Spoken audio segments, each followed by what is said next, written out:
Bismillahirrahmanirrahim. Assalamu alaikum warahmatullahi wabarakatuh. Aya nambari 21 iliyokuwa katika surati Rum inaandaa majibu ya swali lililoelekezwa kwetu, ambalo ndani yake utakwenda kupata anasiri nyingi ama bunudi nyingi ya hilo lengo. Katika sheria wanasema panapokuwa na gharadh tutarajie kuwa na gharadhul gharadhi. Panapokuwa na lengo kuna uwezekano wa kuwa na lengo la lengo hilo.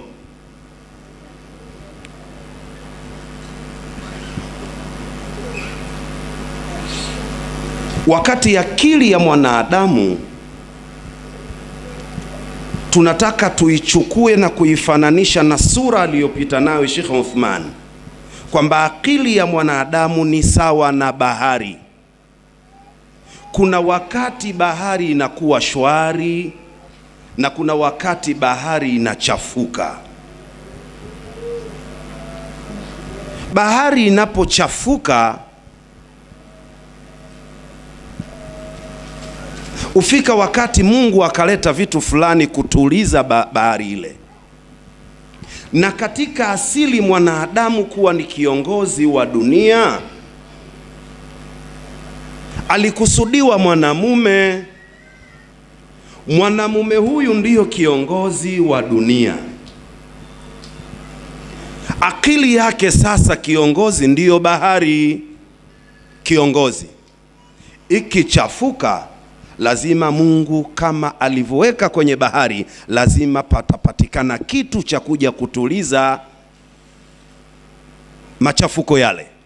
Ndio ile aya nambari 21 ya surati Ar-Rum, surati Ar-Rum. Wamin ayatihi an khalaqa lakum min anfusikum azwaja litaskunu ilaiha.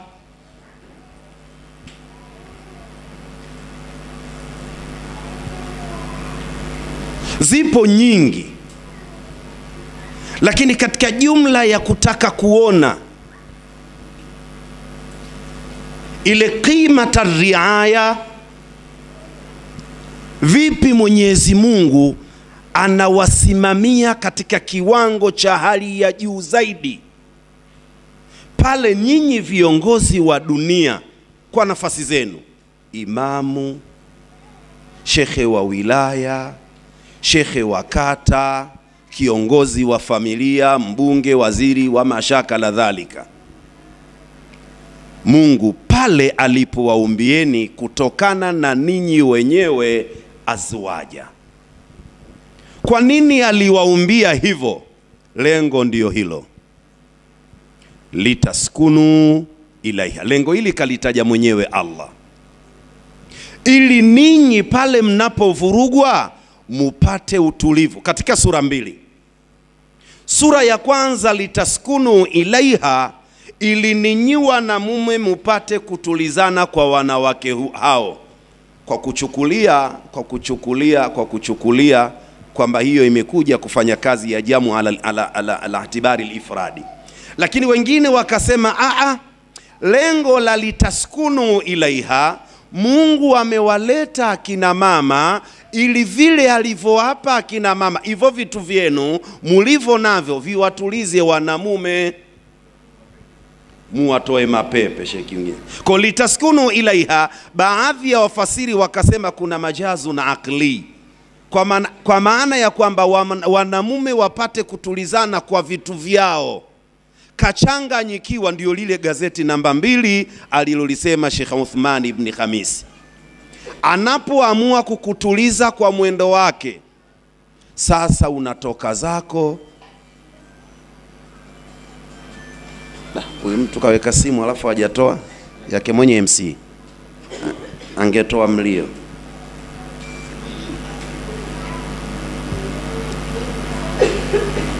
Anasoma gazeti, mwanamke anakuja sasa, anataka kumwambia gazeti hilo unalosoma sio, ili huko. Mungu akampa kitu akihitaji kusomea mwanamama. Ule mwendo anaotembea pale unamlazimisha ili gazeti aachane nalo. Lile jicho analopita pale nalo mwanamke huyu anaacha kila kitu. Ndiyo maana litaskunu ilaiha. Anatembeaje? Anatazamaje? Vidole vyake anavifanyaje? Anaweza akatembea kwa dakika 10 kutoka mlango huu mpaka mlango ule. Dakika 10 hajamaliza hapa. Haina sharifu, haina wali, haina imamu. Sallu ala nabiikum. Kwa kanuni waliotufundisha watu wa adab, wakasema al-insanu asirul hawa.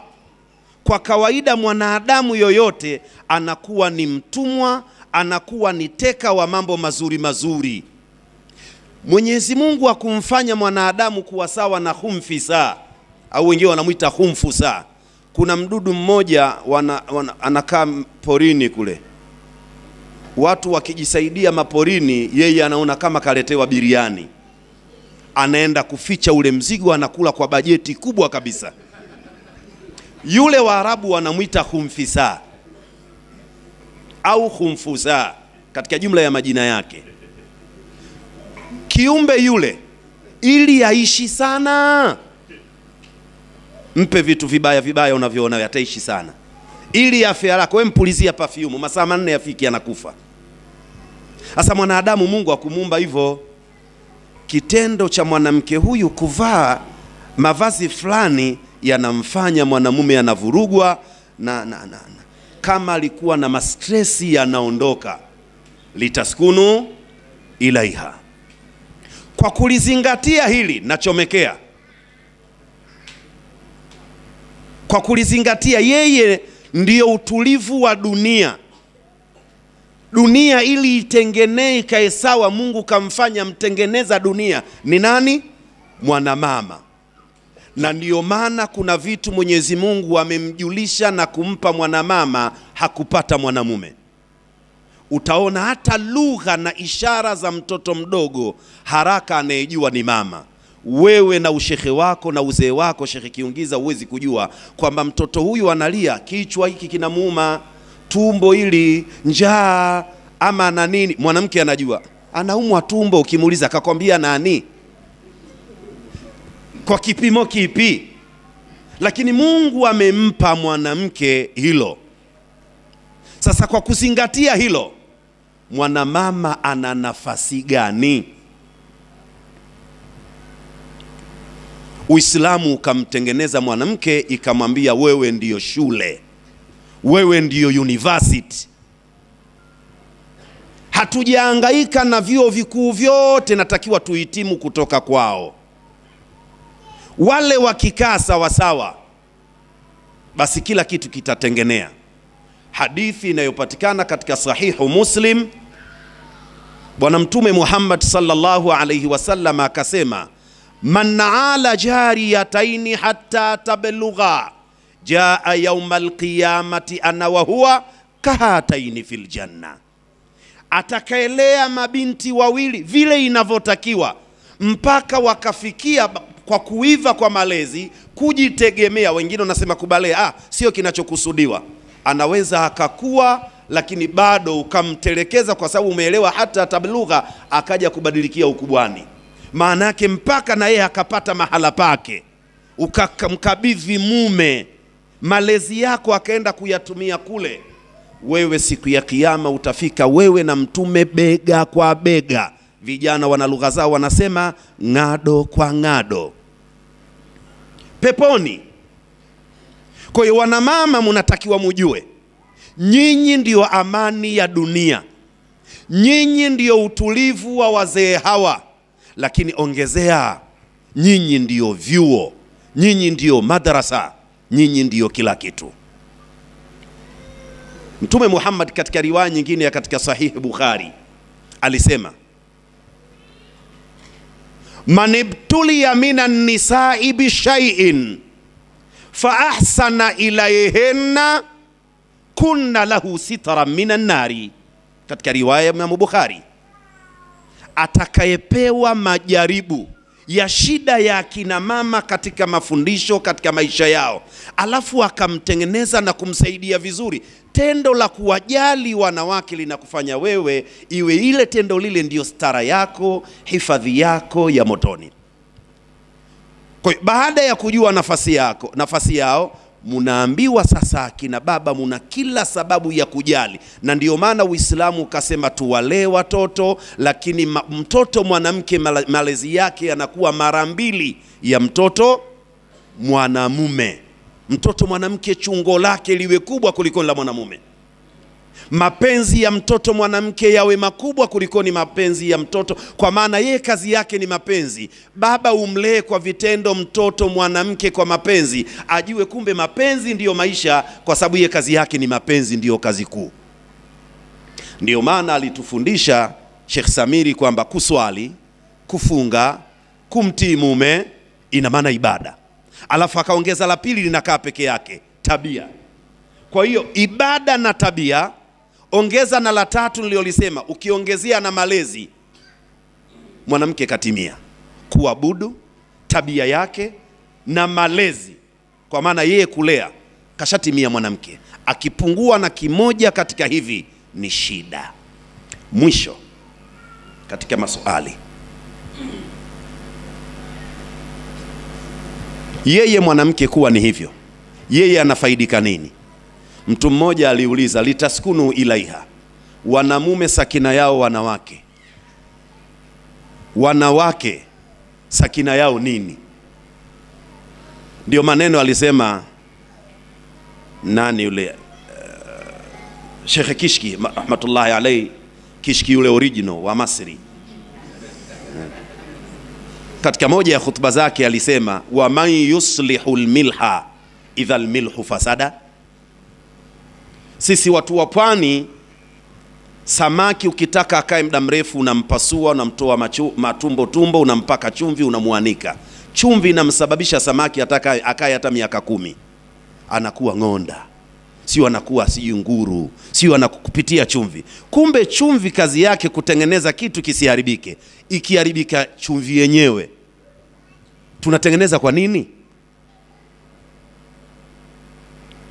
Kwa hiyo nyinyi ni chumvi. Nyinyi wala msitegemee kwamba nyinyi mnahitaji nini, sababu nyinyi ndio sakina yenyewe. Yani nyinyi ndio utulivu wenyewe. Yani wewe mwanamke ndio sakina. Unataka sakina gani? Wewe mwenyewe utulivu. Na ndio maana utakuta mwanamke Mungu amemuumba tofauti na mwanamume, japokuwa inafika wakati na wengine wanamume wanataka kuiga maisha yale. Mwanamke anaweza akajipa raha mwenyewe peke yake, mwanamume uwezi.